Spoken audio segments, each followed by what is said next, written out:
US President Donald Trump created something of a sensation earlier this month when he talked about supplying India with fifth generation F 35 stealth fighters. Could it actually happen? Is the F 35 going to be the answer to India's urgent fighter aircraft requirements? This is Stratpost TV. I'm Saurabh Joshi and you're watching Flightline, a series that unscrambles military aviation from the business end to the pointy end. And in this edition, we look at President Trump's offer of the F 35 to India.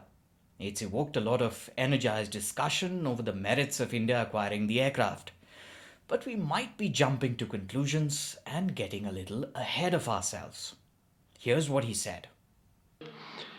Starting this year, we'll be increasing military sales to India by many billions of dollars. We're also paving the way to ultimately provide India with the F-35 stealth fighters. The joint statement between the two countries said the leaders pledged to accelerate defense technology cooperation across space, air defense, missile, maritime, and undersea technologies, with the US announcing a review of its policy on releasing fifth generation fighters and undersea systems to India.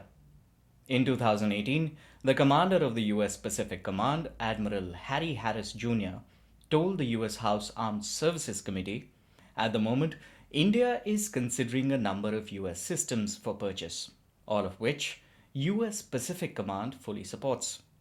Admiral Harris listed the potential US systems for sale to India that included the F-16 for India's large single-engine multi-role fighter acquisition program and the F-35 Joint Strike Fighter. A few months later, Pacific Command was renamed the Indo-Pacific Command. But it's 2025 and nothing has changed. President Trump has not offered the F-35 to India. He has simply restated the long-time US position on the prospects for selling the F-35 to India, which would be boosted if India met certain conditions.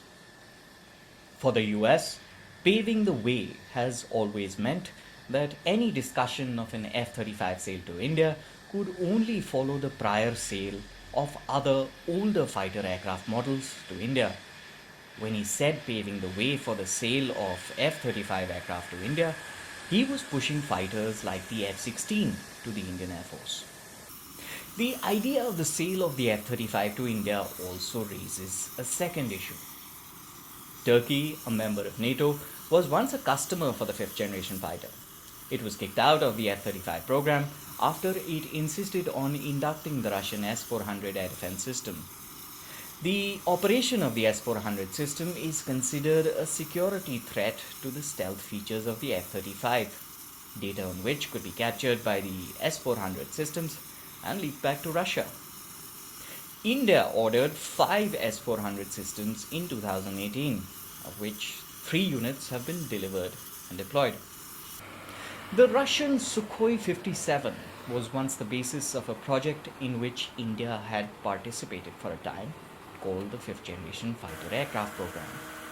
India walked away from the project in 2018 after potential costs blew up and its approach towards the design of the aircraft diverged from that of Russia.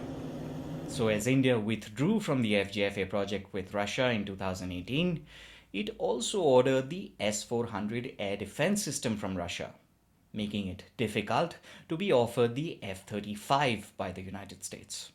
Both fighters appeared at Aero India earlier this month, where the Russians made a specific and detailed offer of the Sukhoi 57. But there are issues with the Russian aircraft as well, and so the needle hasn't really moved. There's much to discuss on the wisdom of the Indian Air Force acquiring the F-35, or indeed the Sukhoi 57, and we'll be taking a hard look at both the ideas later in this series. But it's important to remember that President Trump's reference to the F-35 was intended as an enticement, a marketing line, a sales pitch for older US fighter aircraft. No offer has been made for the F-35, and Trump's reference to it remains irrelevant to India's selection of its next fighter until that changes. Each aircraft still has to be weighed on its own merits. It would be a mistake to select or reject any aircraft merely because someone puts their thumb on the scale, offering fantasies of the F 35. And even if an offer is made, the F 35 might well fail to emerge as the best option for India. But there are factors like uncrewed wingmen, artificial intelligence, rapid upgrade capabilities, and new concepts of operation that could emerge as wildcards to open up the battle space against even significantly overmatched adversaries. This is only a tasting menu of the issues we'll explore later in the series. I'll be back with Flightline next week asking the question: is the F 35 right for your Air Force?